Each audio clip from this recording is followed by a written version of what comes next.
Kegerakan Tuhan sedang terjadi di mana-mana dan saya percaya dimanapun Tuhan sedang bekerja dan bergerak. Kenapa? Bukan karena hebatnya kita pemimpinnya, tapi karena hebatnya Tuhan yang memimpin kita. Saya nggak pernah lupa ayat yang dikatakan tahun awal-awal tahun gitu ya, bahwa I will build my church. Katanya Yesus yang akan membangun gereja Tuhan. Itu yang menjadi kekuatan kita bersama bahwa apapun kondisi yang ada di jemaat ini, kalau Tuhan yang membangun, siapa yang mampu meruntuhkannya. Nah, hari ini kita mau belajar tema yang luar biasa. Lanjutan dari Karu di Langitan ya, minggu lalu udah belajar tentang Yesus membuka pikiran mereka. Dianigo ya, bahasa aslinya apa itu? Betul ya? Masih ingat ya? Ngomongnya gimana Pak? Dianigo, oke. Yes, ya itulah pokoknya ya. Intinya Yesus membuka pikiran mereka. Nah hari ini lanjutannya ya, setelah dibuka, diubahkan di metanoia. Nah kalau kita lihat gambar hari ini, sama persis dengan lagu tadi gitu ya. Wah ini confirm banget, ini nggak janjian saya sama Kavanya gitu ya. Bahwa ketika kasih Tuhan melingkupi kita, kita semakin dekat kepada Allah. Dibawa draw closer to God. Kita akan terbang tinggi sebagai Raja Wali. Nah kalau kehidupan kita kok biasa-biasa aja, kekristenan kita biasa-biasa aja, tantangan datang begitu banyak. Kehidupan kita terseok-seok. Kita tidak seperti burung Raja Wali. Pasti ada yang salah. Atau mungkin kita sedang di progress. Kita nanti akan lihat kita ada di fase mana. Nah, destininya anak Tuhan harusnya kita terbang tinggi bagai Raja Wali. Anak-anak muda, ini saatnya kita terbang tinggi bagai Raja Wali. Anak-anak yang sudah dewasa, life begin at 40, yang udah bekerja, ayo ini saatnya kita bersinar terang. Usia 40 saatnya kita kelihatan gitu ya, bersinar terang. Nah, balik lagi yang tadi, masih yang tadi. Bahwa raja yang tadi, saya masih yang tadi, masih burung Raja Wali. Nah, burung Raja Wali ada dua sayap, gitu ya, sayap kiri dan sayap kanan. Nah, saya percaya kekristenan bicara tentang, kalau bicara tentang kasih Tuhan, pasti bicara tentang kebenaran Tuhan. Ini nggak bisa lepas. Kalau ngomong tentang kasih Tuhan, Allah mengasihi, tapi lupa bahwa Allah adalah Allah yang adil, Allah yang menghukum. Allah hidup dalam kebenaran, menuntut kita hidup dalam kebenaran. Jadi kuasa dan kebenaran. Nah, kalau hari ini tentang pertobatan dan pengampunan dosa. Bahasa gayanya adalah the repentance and remissions of sins. Ini berjalan bersamaan. Pertobatan dan pengampunan dosa. Kalau dilihat ayatnya, yang Lukas 24 ayat 4, 6, 4, 7 yang minggu lalu, kalau sudah sempat singgung, nanti kita lihat lagi dengan bahasa Inggrisnya gitu ya, dan bahasa aslinya kalau teman-teman sempat lihat nanti. Ya, bahwa pertobatan dan pengampunan dosa nggak bisa dipisahkan. Nah kadang-kadang banyak gereja Tuhan, khotbahnya hanya pengampunan dosa. Allah begitu sayang sama kita, Allah begitu mengasihi kita, Allah penuh kasih, Allah mengampuni. Itu betul, tapi tidak lengkap, gitu ya. Allah menuntut kita, Allah mengharapkan kita, bukan hanya kita hidup dalam pengampunan dosa. Hidup kita diampuni, kita jadi tenang, wah kita kan udah diampuni nih. Buat dosa, ya minta ampun, diampuni nih, gitu ya. Sudah mengalami pengampunan dosa, yes, itu setengah benar. Ada setengahnya lagi, namanya pertobatan. Nah, baru next slide. Kita mau buka ayat sama-sama, ini ayatnya di Lukas 24, ayat 46, 47. Ya, ini sama lah, percaya aja ya. Saya kutip ini dari contekan dari pastoral gitu ya. Ayatnya dari TB. Kalau yang lain saya ngambil dari TB2 nanti. Ya, saya ngambil dari TB2, terjemahan yang terbaru gitu ya. Nah kita baca sama-sama. Ayat Lukas 24, ayat 46 sampai 47. 3, 2, 1. Katanya kepada mereka, ada tertulis demikian. Mesias harus menderita dan bangkit dari antara orang mati pada hari ketiga. Dan lagi dalam namanya berita tentang pertobatan dan pengampunan dosa harus disampaikan kepada segala bangsa mulai dari Yerusalem. Mesias harus menderita dan bangkit. Itu juga dua kan? Enggak cuma menderita, mati, kemudian udah selesai. Tidak. Menderita, mati, dan bangkit. Sama, kekristenan pun harus ada pertobatan dan pengampunan dosa. Kayak dua kaki ini juga sama. Kekristenan kita akan jalan di tempat dan susah jalan kalau cuma setengah kaki. Bisa jalan, tapi lambat sekali. Kekristenan kita nggak lari, bukan terbang tinggi, bukan lari mengejar panggilan. Kan harusnya begitu lagunya. Ya? Bukan terbang tinggi, ya. Kita bukan lari gitu ya. Tapi apakah itu utopia? Apakah itu hanya suatu mimpi bahwa kekristenan bisa berprogres, bisa bertumbuh? Saya percaya tidak demikian. Kita ditakdirkan berjalan bersama Kristus. Dan berjalan itu dua kaki. Pertobatan dan pengampunan dosa. Yang sepakat katakan amin. Nah, jadi jangan ketinggalan satunya. Ya, saya percaya jemaat ini adalah jemaat yang percaya bahwa kita hidup dalam kuasa kasih Tuhan dan kebenaran. Pertobatan dan pengampunan dosa. Nggak mau cuma yang setengahnya doang. Allahnya Allah yang kelihatan begitu baik, Allah yang begitu kasih, tapi lupa juga Allah yang menghukum. Dan surga dan neraka ada sesuatu fakta, bukan dongeng, gitu ya. Jadi ada dua kaki. Nah, tapi ada tapinya. Pas saya baca TB2, saya cukup tercengang. Ternyata ada perbedaan di ayat ini. Nanti teman-teman baca di rumah ya. Kalau di sekolah saya anak-anak saya udah diwajibkan pakai TB2.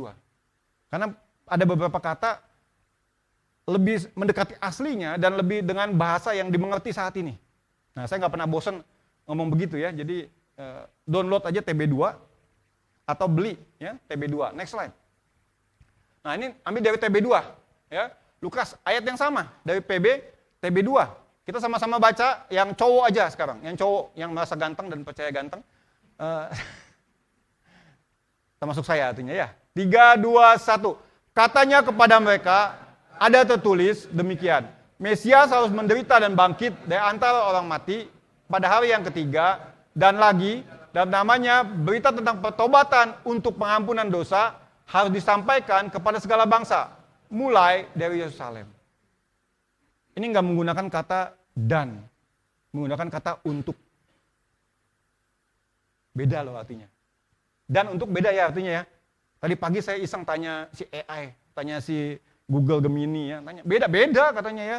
Dan untuk tuh beda, ya memang beda gitu ya. Anak-anak juga tahu, nenek-nenek juga tahu ya. Dan sama untuk tuh beda artinya. Pertobatan untuk pengampunan dosa. Belajar rajin supaya nilainya bagus. Olahraga, makan sehat supaya hidupnya sehat. Kan begitu. Ya. Ini bukan dan, ini untuk.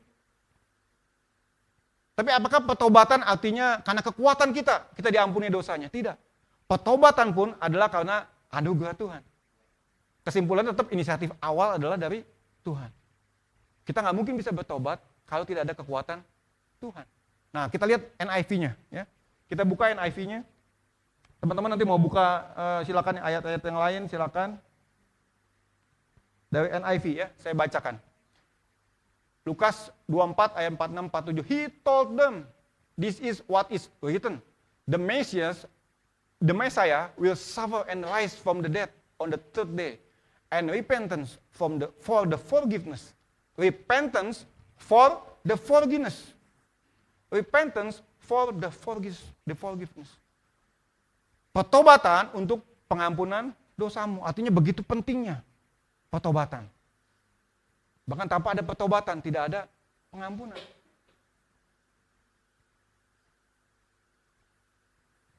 Saya tidak beranjak bahwa keselamatan kita karena kasih karunia dan 100% karena kasih karunia. Kita diselamatkan bukan karena perbuatan baik. Kita diselamatkan oleh iman karena anugerah Tuhan. Itu nggak bisa diapa-apakan. Dan saya tidak percaya juga Arminian. Gitu ya. Saya percaya bahwa total grace kita diselamatkan. Tapi dikatakan di situ justru kita harus mengalami pertobatan. Dan jangan kita jauhkan diri kita untuk belajar apa itu pertobatan. Nah, makanya kita mau belajar pertobatan. Sekali lagi ini dari zaman kita, saya dulu waktu bertobat sejak SMA gitu ya. Sejak ada zaman toko metanoia gitu ya, makanya ayatnya ini metanoia gitu ya. Mungkin dulu ada zaman yang ketawa-ketawa mungkin sama zamannya ya. Udah pernah beli di toko buku metanoia, terus ada juga yang ganti jadi haleluya namanya ya.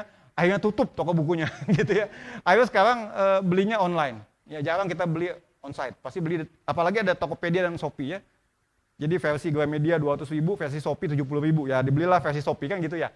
Nah, udah metanoia saya nggak tahu masih ada atau masih enggak ya. Nah, metanoia yang saya pelajari ketika sejak SMA saya bertobat adalah yang tadi. Saya bacakan ya. Metanoia itu apa? Ada 2 minimal ya. Dilihat kalau panahnya adalah pertobatan itu adalah berbalik 180 derajat. Ingat ya, 180 derajat, bukan 360. Kalau 360 balik lagi kepada kehidupan yang lama ya. Bukan juga 90 derajat, ya setengah jalan itu. Ya. Tapi dari tadinya hidup kita kepada Allah, terus jalan kepada dosa, terus balik lagi hidup kepada Allah. Itu namanya 180 derajat. Nah, metanoia ada 2 meaning. Saya dari yang kedua dulu. Ya. Yang kedua adalah the act of reforming. Kita diubahkan bentuknya. Kita menjadi baru. Nah, tadinya kalau kita sedang berjalan kepada kematian, gitu ya. Kalau konteks ini, orang-orang yang belum percaya kepada Yesus, semuanya berjalan kepada kematian. Dan pertobatan atau metanoia adalah berbalik 180 derajat, kembali kepada Allah, kepada Yahweh, kepada Yehova, kembali kepada Yesus. Itu namanya bertobat. Become new. Ya. Yang lama sudah berlalu, yang baru sudah datang. Sesimpel itu metanoia. Itu yang di konteks ayat tersebut, Lukas 24, 46, 47. Berbalik 180 derajat, tadinya menghadap kepada kematian karena dosa, karena terpisah dengan Allah. Tapi kehadiran Allah, kehadiran salib, membuat jembatan supaya kita nyambung lagi bersama Allah. Relasi yang terputus bersama Allah jadi nyambung lagi, terkoneksi lagi. Yang tadinya nggak ada signal, jadi ada signal lagi. Jadi nyambung. Jadi bisa dengar suara Tuhan. Jadi bisa berdialog dengan Tuhan. Itu yang kedua. Nah, yang pertama, ini yang sanctification, yang terus menerus. Maka dikatakan the journey, perjalanan, mengubah, changing one mind, kognitif kita, hati kita, diri kita, dan cara hidup kita, budaya hidup kita. Jadi adalah sebuah perjalanan, ya. Tuhan mengubahkan pikiran kita, sehari lepas sehari kita baca firman Tuhan, kita bertobat, kita baca firman Tuhan, kita bertobat, kita baca firman Tuhan, kita semakin dekat, kita semakin serupa dengan Kristus. Itu metanoia yang pertama. Nah, kalau kita semua di sini ngelihat kayak tampang-tampangnya sudah yang kedua sudah semua. Sudah lahir baru semua di sini. Sudah percaya Yesus sebagai Tuhan. Sudah ada Yesus dalam hati kita. Nah, tapi jangan lupa yang pertama jangan ditinggalkan. Bahwa ada perjalanan kita menjadi tambah seperti serupa dengan Kristus. Nah, ini yang kekristenan bukan gampangan. Kekristenan ada harga yang harus dibayar. Makanya saya percaya keselamatan itu gratis, tis. Bukan karena kenapa-napa, bukan karena murahan, tapi karena kita nggak sanggup bayar. Tapi mengikut Kristus, the cost is everything. Biayanya seluruhnya. Makanya ada sebuah pendeta, saya nggak pernah lupa. Kalau saya keliling kemana-mana, saya ikut Tuhan itu bukan susah. Ikut Tuhan itu mustahil. Tanpa ada Tuhan yang memberi kekuatan kepada kita. Nggak mungkin bisa. Di tengah gumpulan dunia yang begitu jahat gitu ya. Dosa yang begitu mudah kita tergoda di depan handphone kita. Nafsu anak muda yang begitu merusak kita di dekat handphone kita. Begitu dekat gitu ya. Generasi ini mengatakan, wah ini kan memang kalau generasi yang lama mengalami ini juga mungkin sama juga. Ya memang setiap generasi punya tantangan masing-masing. Ya. Tapi panggilan ini lintas generasi. Jadi ada tips kita mau bawa pulang hari ini. Ya. Jadi hari ini kita mau bawa pulang 3. Nah, saya selalu suka angka 3 karena kita Allahnya Tritunggal ya, jadi suka 3. Anak saya juga 3, nyambung-nyambungin ya. Pokoknya 3 dan 3 ya. Nah yang pertama, tips nomor 1. Ya. Tips yang pertama. Ya, saya baca bahasa Inggrisnya, teman-teman baca bahasa Indonesianya, yang pertobatan yang merah dan hijau ya. Saya baca bahasa Inggrisnya. Saya selalu senang bahasa Inggris karena teman-teman anak muda biasanya agak gimana kalau bahasa Inggris, sedikit gaya gitu ya. Tapi bukan cuma itu gitu ya, karena kita percaya kita gereja yang global ya. Kualitas global ya, tapi kita mendarat ke bumi, oke? Artinya teman-teman siap di sini di jemaat kita tiba-tiba, enggak tiba-tiba juga ya, Tuhan siapkan ya. Jemaat di sini tampangnya biasa aja, udah di Jepang. Tampangnya biasa aja, udah di Amerika, udah di Jerman, udah jadi berkat, balik udah jadi profesor. Itu kalau bukan Tuhan karena siapa lagi? Maka kita harus siapkan anak muda nih, ya. Jadi jangan kita minder, karena minder itu buah daripada tidak percaya kepada Yesus. Kebalikan daripada pertobatan. Nanti kita lihat yang kedua. Nah, yang pertama saya bacakan. The repentance should be a response to God's kindness.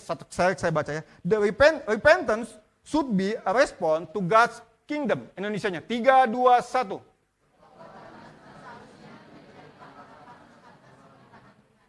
Pertobatan, repentance, seharusnya atau should be menjadi tanggapan atas kemurahan Tuhan. Nah, maksudnya gimana? Kita bisa mengalami pertobatan bukan karena saya mau bertobat, saya mau jadi lebih baik. Saya merasa menyesal. Kalau kita bertobat hanya karena perasaan, itu nggak berlangsung lama. Kita akan masuk ke dalam lingkaran setan, balik lagi. Aduh kok menyesal ya melakukan ini.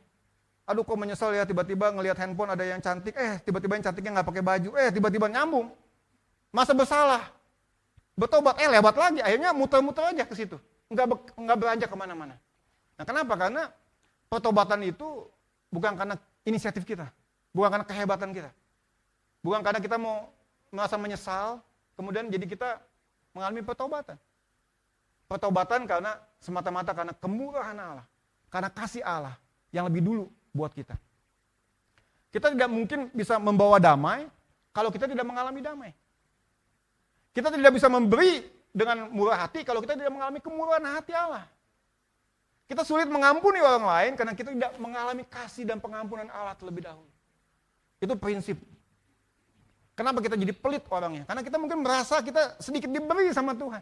Tapi kalau kita merasa kita berkelimpahan oleh karena Tuhan, berkelimpahan kasih karunia, kebaikan, kelemah lembutan, wah, kita berlimpah-limpah daripada Tuhan.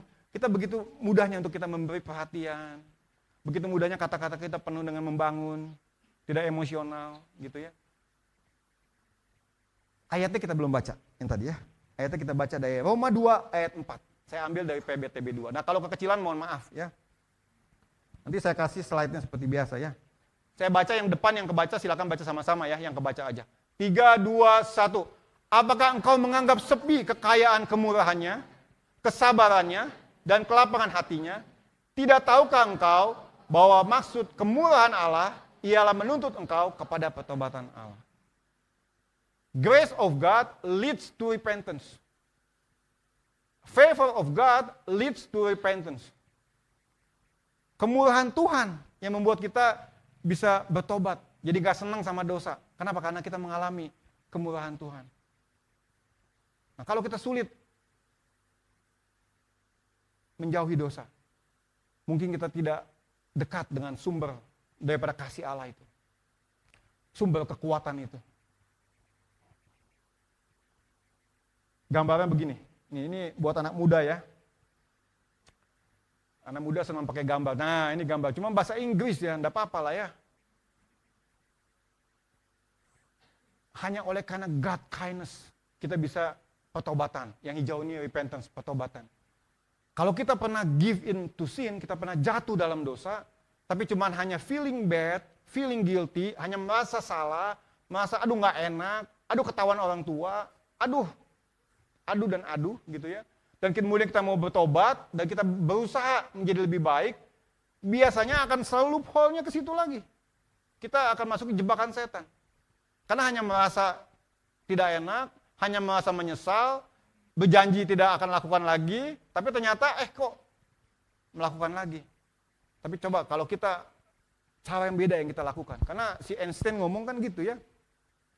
Kegilaan kalau mau hasil yang berbeda, tapi lakukan cara yang sama berulang-ulang. Sepertinya tipis bedanya, tapi bedanya sama sekali beda. Yang satu adalah self-center, mengandalkan kekuatan pribadi kita. Yang kedua mengandalkan Tuhan. Tuhan the first. Next. Saya baca ayat di Roma 8 ayat 31-32. Sebab itu apakah yang kita katakan tentang semuanya itu? Jika Allah di pihak kita, if God is for us, who can against us? Siapakah yang akan melawan kita? Ia yang tidak menyayangkan anaknya sendiri, tetapi yang menyerahkannya bagi kita. Anaknya jadi kasih gitu ya. Bagaimana mungkin ia tidak mengaruniakan segala sesuatu kepada kita bersama-sama dengan dia. Jadi nggak ada alasan dosa sebesar apapun, dosa sejahat apapun, dosa sesilent apapun yang nggak ada yang tahu. Tidak ada yang sulit bagi Allah. Tidak ada yang mustahil bagi Tuhan. Jadi yang tidak mustahil bagi Tuhan tuh nggak hanya buat yang mujizat, promosi, naik jabatan, bukan ya. Tapi juga untuk kita hidup kudus dalam Tuhan. Kita butuh segala sesuatu yang dikaruniakan Tuhan buat kita. Jadi kalau kita ada yang sedang bergumul dalam dosa, bergumul dalam hati yang murah hati, bergumul dalam lust, greed dan sebagainya, datang sama Tuhan. Bagaimana mungkin ia tidak mengaruniakan segala sesuatu kalau dia memberikan anaknya buat kita. Itu tips nomor 1. Repentance harusnya should be begin from God's favor. Ya. Yang kedua, repentance should have fruits. Ya. Nah, ini penting. Repentance should have fruits. Ya. Baca sama-sama bahasa Indonesianya. 3, 2, 1. Pertobatan seharusnya menghasilkan ada buah pertobatan. Kalau baca teman-teman di Matius 3 ayat 8. Therefore bear fruits worthy of repentance. Jadi teman-teman hasilkanlah buah yang layak buat pertobatanmu. Nah, baca sama-sama yang Kisah Rasul 26-20. 3, 2, 1. Tetapi mula-mula aku memberitakan kepada orang-orang di Damsyik, di Yerusalem, dan di seluruh tanah Yudea, dan juga kepada bangsa-bangsa lain, bahwa mereka harus bertobat dan berbalik kepada Allah, serta melakukan perbuatan-perbuatan yang sesuai dengan pertobatan itu. Jadi setelah kita bertobat, berbalik kepada Allah, itu menegaskan bahwa bertobat itu dari hidup yang kepada ilah lain, berbalik kepada Allah, kepada Yahweh, kepada Yehova, kepada Yesus, kepada Yesua HaMashiach, serta apa? Serta melakukan perbuatan-perbuatan yang sesuai. Ini beriringan, gitu ya. Bersama-sama, ya. Bukti daripada pertobatan kita. Teman-teman pasti tahu ada buah pertobatan, ada buah Roh Kudus, ada buah jiwa-jiwa. Nah, hari ini buahnya banyak yang kita bisa hasilkan dan buahnya manis. Nah, tapi salah satu buah yang diingatkan Tuhan adalah kita menghasilkan buah pertobatan. Ya. Nanti buah jiwa-jiwa pasti next minggu depan pasti dibahas karena minggu depan kita akan merayakan Roh Kudus yang dicurahkan. Allah udah naik, ya, udah 40 hari terus Allah turun, Roh Kudusnya dicurahkan buat kita, lonteng Yerusalem kita alami. Ujungnya pasti jadikanlah semua bangsa muridku. Itu pasti buah pertobatan. Nah, buah jiwa-jiwa. Nah, hari ini kita mau buah yang apa? Buah dari pertobatan kita. Next slide. Saya dapat versi bahasa Inggrisnya. Nanti teman-teman kalau mau baca bahasa Inggrisnya lebih enak nih, ya. Kita lagi ngelihat, ya, karakter kita saat ini menunjukkan siapa kita, sumbernya kita. Ya. Sumber kita dari self, dari diri sendiri atau dari Roh Kudus. Dari diri sendiri atau karena buah pertobatan. Nah, kita lihat nih karakter kita saat-saat ini. Ya. Kalau hidup kita penuh ketidakjujuran, ya, penuh mengeluh dan mengeluh, penuh dengan sedih dan dusta nestapa, ya, butuh healing dan healing, ya, selalu murung, keakuan, lihatnya kepada diri sendiri, mandiri di sini dalam arti negatif ya, karena ini terjemahannya, mohon maaf, nggak sempurna ya. Saya udah punya bahasa Inggrisnya, saya tolong dong terjemahin gitu ya ke ChatGPT, diterjemahin dan dibuat dalam gambar. Nah, cuma memang tidak sedalam yang bahasa Inggris. Maksudnya mandiri itu artinya hanya mengandalkan kekuatannya, mengandalkan kekuatan sendiri. Ya. Kalau mandiri dalam arti dia percaya Tuhan dan percaya kemampuan yang Tuhan kasih itu beda. Ya. Kemudian takut, ya, selalu suka dengan minat dunia, dendam gitu ya, tidak terkendali, selalu gelisah hidupnya. Nah, kalau kita punya ciri-ciri itu, ya, pemarah, selalu senangnya menghakimi orang, kata-kata kita tidak membawa kehidupan, kita senang malas-malesan, nah itu yang sebelah kiri. Coba kita cek. Saya pas cek ini, waduh, kayaknya beberapa buah yang sebelah kiri masih ada nih, gitu ya. Ada dishonesty, disintegrity, laziness, inferiority, kalau bahasa Inggrisnya ya. Minder gitu ya. Minder pun itu karena kita mengadakan diri kita sendiri. Atau kita yang udah sebelah kanan. Penuh dengan kerelaan hati, penuh dengan damai sejahtera, penuh dengan pengendalian diri, penuh dengan ucapan syukur, ya, penuh dengan pengampunan. Wah, ini luar biasa. Nanti di WAG Jemaat saya bagikan yang bahasa Inggrisnya ya. Menurut saya itu more deeper ya. Dan pas saya cek, wah, gawat ini ya. Terima kasih Tuhan. Ini masih ada ternyata yang saya perlu bertobat. Dan sampai hari ini saya pun the journey of myself gitu ya, untuk saya serupa dengan Kristus. Kalau tadi kita belajar ya, tadi kalau bertobat itu kan berbalik 180 derajat. Nah, yang ketiga kita belajar. Pertama adalah tadi the repentance should be the favor of God. Begins the favor of God. Yang kedua adalah repentance should be bear fruits, katanya menghasilkan buah. Yang ketiga, yang terakhir. Nah, puji Tuhan yang ketiga ya. Udah ketiga nih. Kita nggak banyak-banyak, 3 dibawa pulang ya. Yang ketiga adalah repentance should be extreme. Wah, ini GKKD banget ini ya. Kita dituntut untuk radikal, untuk militan gitu ya. Waduh, saya nggak pernah lupa itu ya sejak zaman jadul kita di gedung kuning dan teman-teman di gedung yang berhantu mungkin. Gedungnya udah banyak-banyak ya, udah pindah-pindah. Kita gereja keliling-keliling gitu ya. Dari kontrakan ke kontrakan, puji Tuhan sekarang udah beli ya. Selalu diingatkan Tuhan bahwa kita hidup harus radikal, militan. Ya. Repentance should be extreme. Nah, baca bahasa Indonesianya 3, 2, 1. Pertobatan harus dilakukan secara ekstrim. Nah, baca ayatnya 3, 2, 1. Jika tanganmu yang kanan menyebabkan engkau berdosa, penggalah dan buanglah. Itu karena lebih baik bagimu jika satu dari anggota tubuhmu binasa daripada tubuhmu dengan utuh masuk ke dalam neraka. Nah, maksudnya apa? Apakah kita di situ dituntut untuk jadi aneh begitu ya? Secara elektronik, ya udah kalau tangan kita curi, kita potong tangan kita. Saya nggak percaya itu, gitu ya. Saya yakin bukan itu artinya, gitu ya. Dan saya nggak percaya itu, biarpun ada yang percaya seperti itu, ya. Jadi kalau mencuri ya tangannya yang dihukum, gitu ya. Tapi apa artinya? Next slide. Bukan potong tangan kita, ya, tapi ada langkah yang ekstrim. Langkah ekstrim. Memotong dosa kita dari kehidupan kita, yang membuat langkah ekstrim itu membuat kita nggak nyaman. Mungkin juga kadang nggak enak, ya. Membuat kita seperti kok ada salib yang harus dipikul. Yes, memang salib harus dipikul.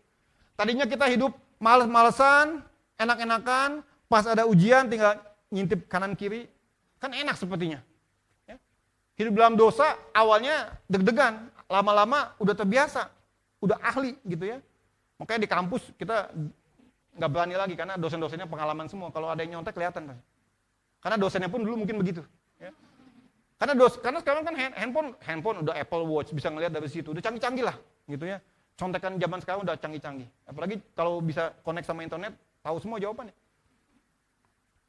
Begitu mudah kita tergoda untuk jatuh dalam dosa. Ya. Artinya bertobat bukan cuma dari menyontek, jadi tidak menyontek. Itu belum ya, kalau dari menyontek, jadi tidak menyontek, ini baru di 90 derajat.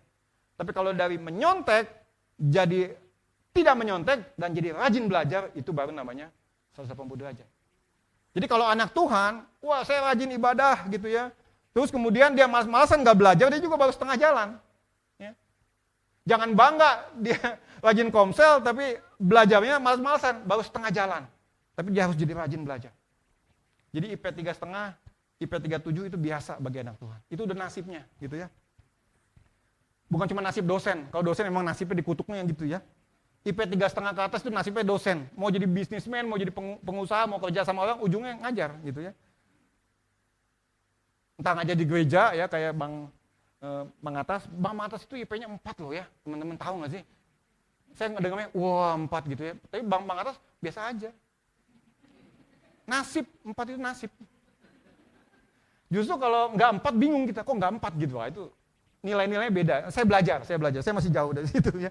Nah, artinya anak-anak muda belajar itu ke situ. Nah, dari tadinya kita pelit, stop pelit, nggak cukup, tapi jadi rajin memberi. Dari marah-marah, bukan stop marah-marah, itu baru 90 derajat, tapi jadi yang murah hati. Kata-katanya penuh dengan kehidupan. Tadinya hidup penuh dengan dosa, penuh dengan api dosa. Bukan cuma berhenti dosa, nggak bakal selesai. Ya. Tapi jadi tadinya api dosa, api nafsu dosa, nggak cuma berhenti, tapi dia sampai dia apinya digunakan untuk melayani Tuhan, mengasihi Tuhan, melayani Tuhan dengan penuh excitement, dengan penuh apinya Tuhan. Jadi jangan pernah kalau ada yang siapa yang mau melayani Tuhan, nanti aja, ini aku utuslah dia, gitu ya. Api Tuhan selalu mengatakan, ini aku utuslah aku, kapanpun, dimanapun, sesukamu Tuhan. Jadi siap-siap ya kalau dihubungin penatua, pendeta ya. Next slide. Pesan sponsor soalnya ya. Ya, sebelum mau terakhir aja. Ini terakhir ini. Sebelum. Nah, ini dia. Langkah ekstrim yang apa? Ya, langkah ekstrim ini nggak usah dijelasin ya. Kalau dosa itu nggak usah dijelasin. Ya. Dari bayi pun nggak usah disuruh bohong, mencuri itu kita bisa belajar sendiri. Ya. Lust, anger. Nah ini saya ngomong ini saya sedang belajar untuk diri saya juga. Ya, jadi sama-sama yang khotbah di sini tuh nggak ada yang pernah hidup lebih luar biasa, sama-sama belajar jalan, berobat jalan, gitu ya. Yang pertama adalah lust. Ya. Lust itu nafsu, ya, hawa nafsu. Yang kedua anger, marah yang berlebihan. Marah boleh, tapi ada waktunya. Marah boleh, tapi jangan kelebihan. Saya marahin anak, kadang marahnya betul, kalau nggak emosi. Tapi kalau marahnya emosi, kadang-kadang jadi nggak benar. Ya. Kecampur sama emosi saya. Greed. Nah, greed ya, yang udah kaya tambah semakin kaya dan ingin tenggelam dalam kekayaan. Ya. Ini greed itu, bahasa Indonesianya apa itu? Iya, udah pintar-pintar. Jemaat GKD itu nggak usah diterjemahin ya. Nggak usah diterjemahin. Gosip. Nah, ini dia ini yang susah juga ya. Kalau lagi nggak ada kerjaan. Yeah.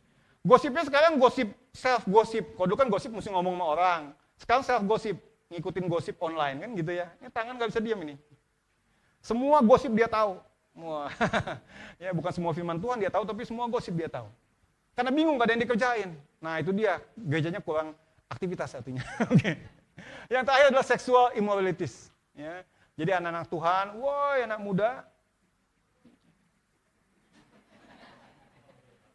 Ini nggak gampang loh ya, mungkin nggak ketahuan sama orang tuanya, ya. Tapi Tuhan tahu, karena Allah adalah Allah yang melihat. Bukan cuma Allah yang membuka pikiran, tapi Allah yang melihat. Nah, hati-hati. Kalau kita udah mulai tidak nyaman, itu masih oke. Tapi kalau kita udah mulai nyaman, mulai jadi casual, mulai jadi biasa dalam dosa, sekali buat dosa, minta ampun, 2 kali minta dosa, minta ampun, ketiga kali nggak ketahuan, diem-diem, 4 kali nggak ketahuan, puji Tuhan. Lama-lama udah diantara 5 itu. Ya, ini salah satu dari dosa-dosa yang paling banyak dialami oleh manusia, termasuk saya, termasuk kita semua mungkin. Ya. Mari kita metanoia. Nah, life slide, kesimpulannya. Nah, ini baru kesimpulan. Kesimpulannya, yang pertama adalah pertobatan harus menjadi respon atas kebaikan, kemurahan Tuhan. Jadi bukan karena kebaikan, kekuatan kita. Yang kedua, repentance should have fruit. Jadi harus ada buahnya. Jadi kalau ngomong, saya sudah bertobat, buahnya nggak ada. Tadinya nyontek, cuma stop nyontek itu belum selesai. Jadi rajin belajar, selesai. Ya. Dari tadinya mulutnya penuh kekotoran, penuh dengan binatang, penuh dengan kutu, kuda, kunyuk, semua ya dikatakan. Menjadi, wah kamu hebat, kamu bisa berubah. Wah jadi beda gitu ya. Kelihatan, orang bisa merasakan. Ketika dekat dengan kita apa nyaman, atau pas dekat dengan kita penuh kilatan-kilatan gitu ya. Bukan kilatan yang menghanguskan sehingga kita cinta Tuhan, tapi kilatan-kilatan yang membuat kita takut dihakimi. Takut ya begitulah. Ya nggak usah dijelaskan, sudah jelas. Gitu ya. Yang ketiga adalah, should be extreme. Karena susah kalau nggak ekstrim. Tadinya ngerokok, jadi berhenti ngerokok. Susah. Kalau berhentinya bertahap-bertahap gitu. Harus ekstrim memang. Harus ada langkah ekstrim. Nah, apakah bisa? Sulit. Apakah bisa? Bisa. Bersama Kristus lakukan perkara besar. Sehingga dosa yang korup, mendestroy kita, mendamage kita. Ketika kita mengalami apa? Jesus love you. Kita yakini bahwa pertobatan itu adalah baik buat kita. Sehingga kita ketika mengalami pertobatan, lama-lama setelah hidup kita mengalami pertobatan demi pertobatan, nggak tahu. Ternyata kita semakin terbang, semakin tinggi bagai Raja Wali. Itu kita doakan dan kita harapkan. Bagi kita berdiri, kita tutup dalam doa.